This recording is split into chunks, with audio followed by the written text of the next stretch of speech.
bicicleta nunca foi feito para durar testando, sabe? Era pra ser muito mais uma coisa de faculdade, eu não sei como, sabe? Que durou tanto tempo, sabe? Enfim, e aí a gente foi para esse congresso de design no Sul, Santa Maria, e quando a gente chegou lá, a gente foi mesmo só pra curtir, não queria saber de nada de aprender nada não. Mas quando a gente chegou lá, a gente viu que tinha muitos estudantes de outros lugares do país que eles se juntavam e faziam grupos para trabalhar, e que esses grupos tinham um nome muito engraçado. Eles Boianodim, Buraco de Bala, Feijão Bola 8, e o que eles produziam era tudo, era assim de tudo que a gente queria ser, sabe? E quando a gente voltou pra Goiânia, a gente veio já contagiado com essa ideia, só que a primeira coisa que a gente pensou foi no nome mesmo. Escolheu um nome bem idiota pra ninguém botar muita pressão na gente, falar, isso vai só curtir, a gente poder brincar em paz, trabalhar e fazer as coisas assim. E a gente escolheu Bicicleta Sem Freio muito aleatoriamente, não tem nenhum porquê, inclusive eu gostaria muito de não usar mais esse nome, mas agora já é. A gente era 11 caras no começo, simplesmente juntou todos os caras que tinha e falou, vamos montar um grupo, todo mundo. Então, foi chegando gente, o povo foi com medo de mandar o resultado. O Renato mesmo, a gente nem tinha chamado o Renato apareceu um dia lá e foi ficando, sabe? Foi ficando. Quando a bicicleta era cerca de 8 caras, a gente ficava tudo na casa do Jovan, no Vila Nova, no bairro Vila Nova. E a gente virava à noite, fazia uns mutirão na casa dele, que era uma kitnet, bem pequenininha, bando de homens sem camiseta fedido, trabalhando na madrugada para terminar as coisas e conseguindo fazer os trabalhos de faculdade. Acho que no início foi mais farra do que trabalho, assim. Até que a gente ia tomando umas surras de vida e a gente ia aprendendo um pouco. Nos 10 anos, né, 12 anos eu acho, assim, tem história engraçada demais, tem muito lugar. Nós já dormiu na nossa casa, o nosso estúdio era na frente do banheiro, sabe? A gente dormia os dois no mesmo lugar, no mesmo estúdio. Não no mesmo lugar, cama, né, assim, no mesmo espaço, né. Acho que eu trabalhei com um time meu de vendedor, de trem, de aparelho ortopédico. Eu, na época da faculdade, eu trabalhei numa fábrica de caixa fazendo embalagem. Eu e o Renato já trabalhamos numa loja de disco, arrumando estoque, atendendo telefone, um monte de disco. Eu trabalhei num escritório de design chamado Nitrocorps aqui de Goiânia. Os caras mesmo que adotaram, eu não sabia fazer nada, os caras falaram, vem cá, meu filho, vem cá. Eu minha vida inteira só tive um emprego e eu fui demitido um ano depois. Então, se não fosse pra ser esse aqui, eu tava enrolado. O Renato, o Douglas e o Vitor, eles foram meus alunos e depois de um tempo, trabalhando em sala, com os projetos, nós criamos uma afinidade natural. Essa afinidade acabou, depois de um tempo, virando uma parceria de trabalho. Tanto o Vitor quanto o Douglas, eles já trabalharam para mim, mas em projetos específicos. Sempre que eu precisava de um projeto, que eu queria uma qualidade específica, com aquele traço, eu sabia que eu não ia me decepcionar com eles. A qualidade sempre atendia as minhas expectativas ou superava as minhas expectativas. A gente acabou se apegando no que a gente gostava e não o que a gente sabia. A gente gostava de desenhar, a gente não sabia assim. E o tempo foi passando e a gente foi apegando a isso e hoje é o que a gente faz. A gente começou a fazer muita coisa de graça. A gente oferecia, olha só, a gente sabe que você tem um festival, a gente quer fazer o cartaz. Chegava na banda e falava, a gente sabe que você tem uma banda, a gente gostaria de fazer a capa. E assim a gente foi construindo um portfólio que era mais adequado e aí, a partir disso as maiores marcas, com base nesse portfólio que a gente fez de graça, começaram a procurar a gente pelas coisas que a gente fazia. Foi daí que surgiu essa história do nosso design autoral. Assim, na verdade hoje a gente nem trabalha com design. Trabalha prioritariamente com ilustração. Não teve um projeto, uma estrutura, assim, um segmento. As coisas elas foram acontecendo.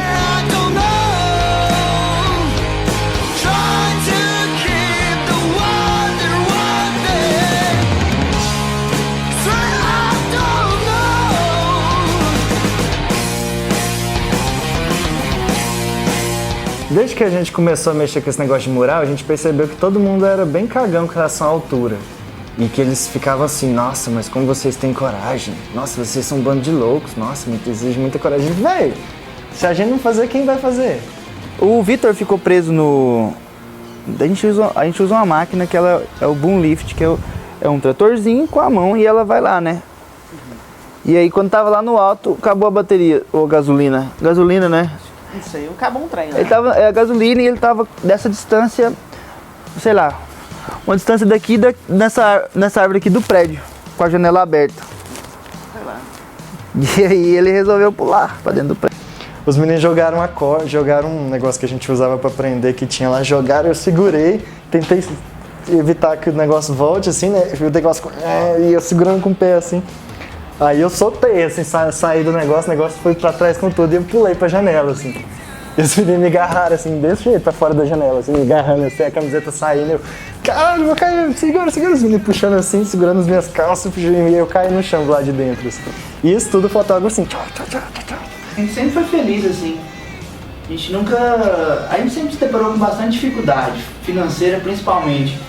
Mas como a gente toda a vida foi envolvido com as coisas que a gente gostava de fazer, a gente toda a vida foi muito feliz, assim, tudo que a gente conseguia, tudo que a gente conquistava pra gente era muito grande, assim, sabe?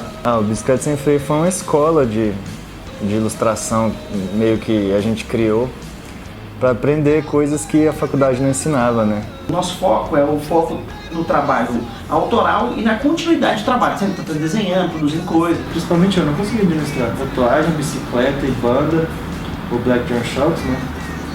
A banda chegou a fazer 100 shows por ano, a gente não aguenta mais não. E aí o bicicleta começou a viajar igual banda, assim, sem parar, pra tudo quanto é lugar no mundo. Aí eu falei, cara, não dou conta. Mas eu saí do bicicleta, não saí assim, tipo, tchau, nunca mais me vê. Sempre que os meninos precisarem de mim, eu tô aí pra ajudar. E a gente se encontra direto.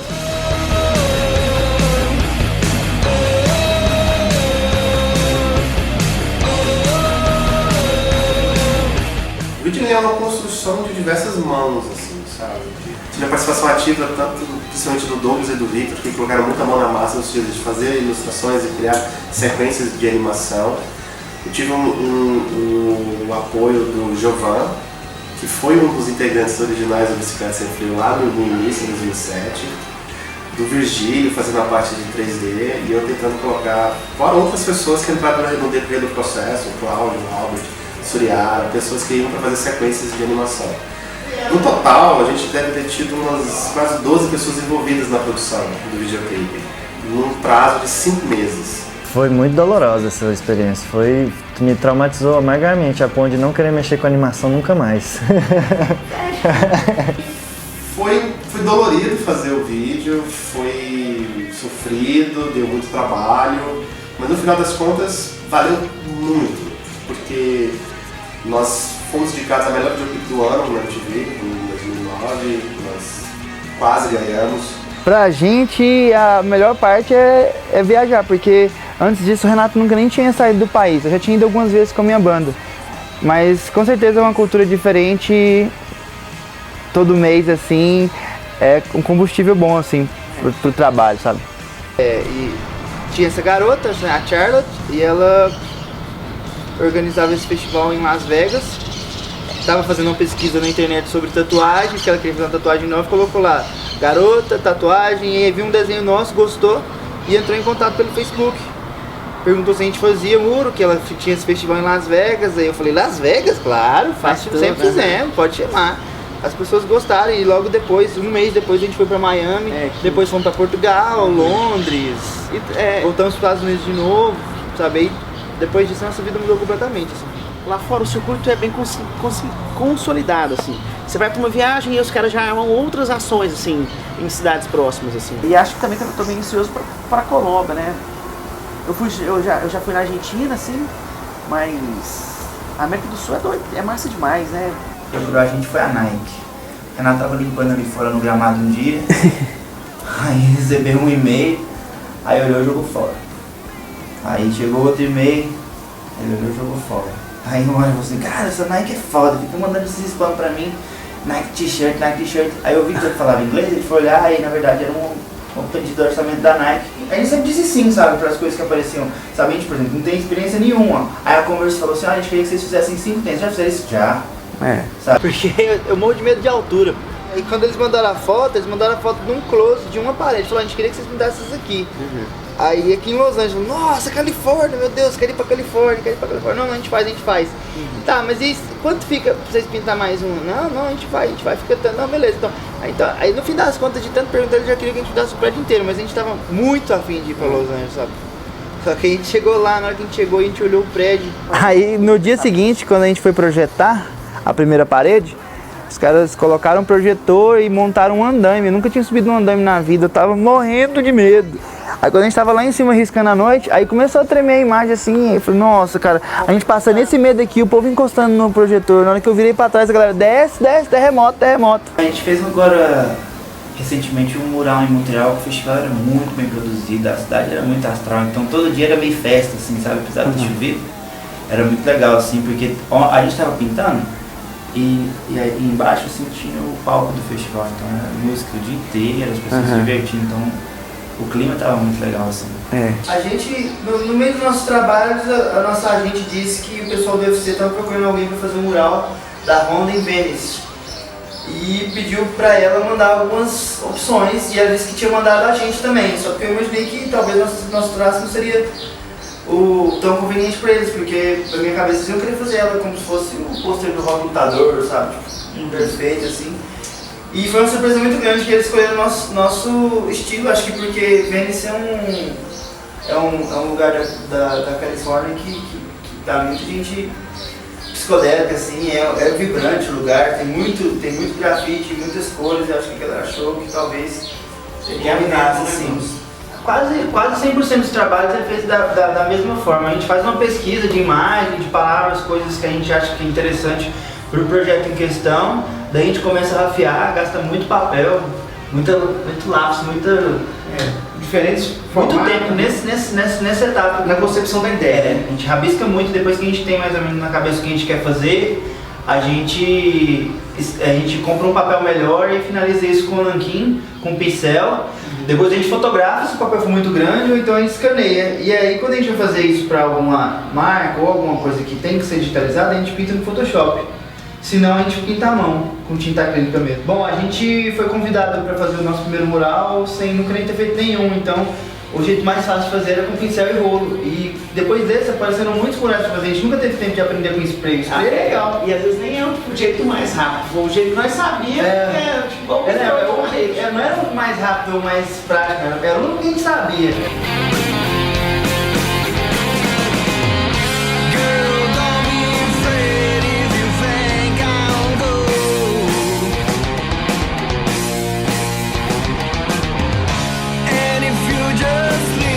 Bom, bicicleta a gente se conheceu na época da faculdade, era um grupo grande, sim, vários alunos, ex-alunos, acho que tinha um pessoal da Católica na época também, colavam com eles.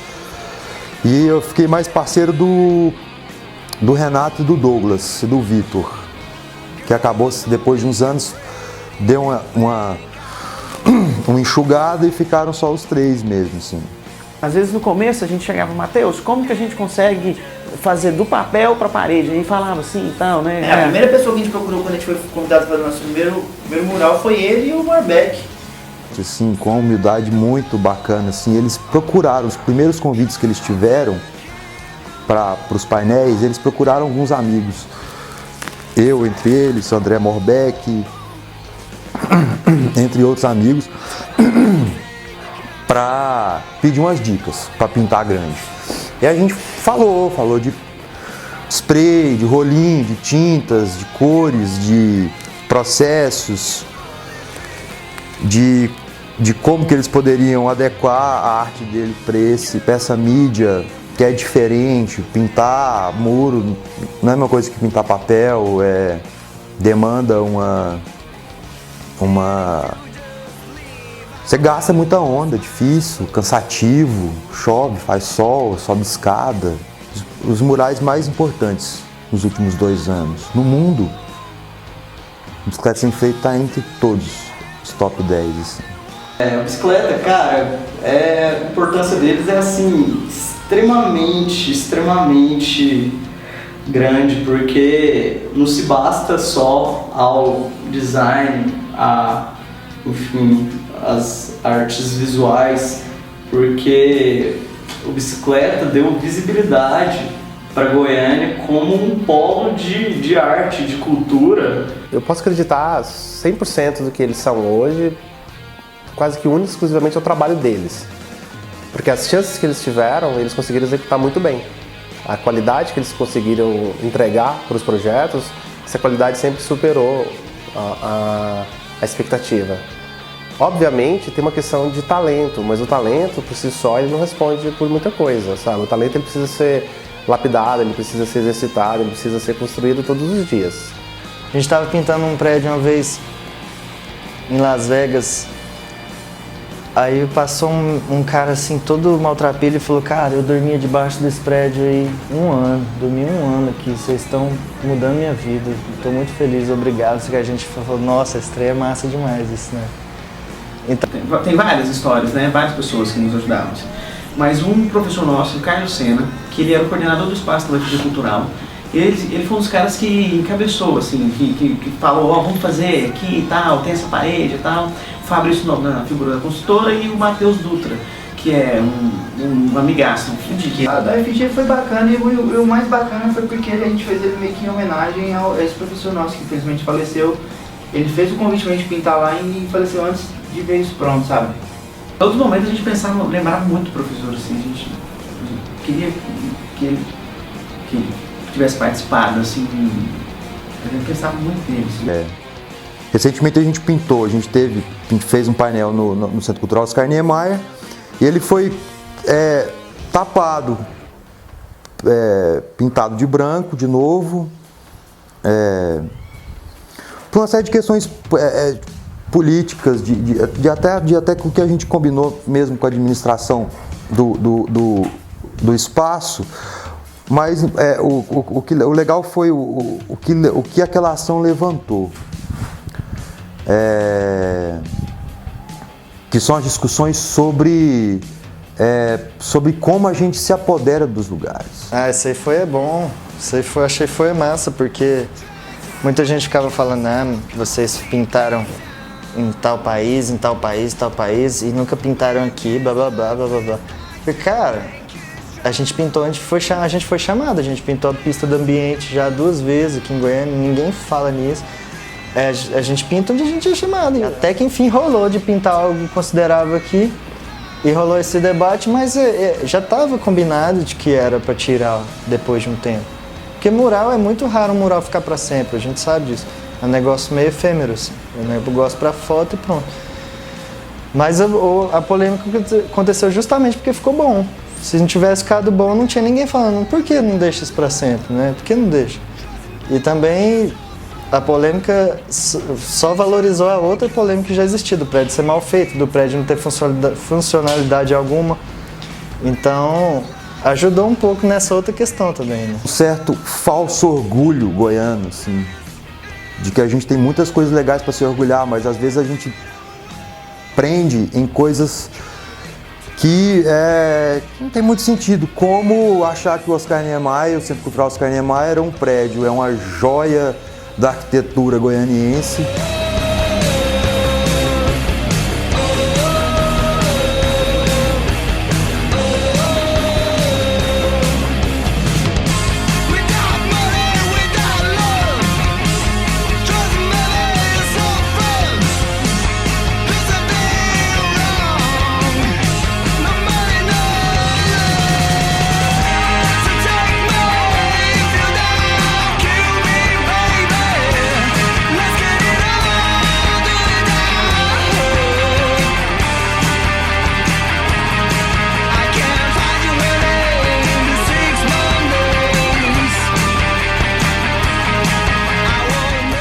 Participar da bicicleta foi uma experiência no mínimo engraçada e era uma bagunça, não tem outra forma de descrever, mas era uma bagunça muito criativa. É inquestionável assim, o trabalho dos caras, você pode ver aí que é um sucesso internacional e, cara, que bom que eles descobriram bicicleta. Eu convivo muito com pessoas da arte, enfim, eu vivo isso e, cara, eu sinto uma coisa muito genuína, assim. A gente criou uma cúpula de influências que a gente usa em todos os trabalhos, que é o seguinte: a gente bota tudo que a gente gosta do nosso trampo, pra gente se reconhecer nele. Cada dia a gente abandona influências e recebe novas, assim, então com certeza a vida que a gente vive é a nossa maior influência, sabe, do trabalho.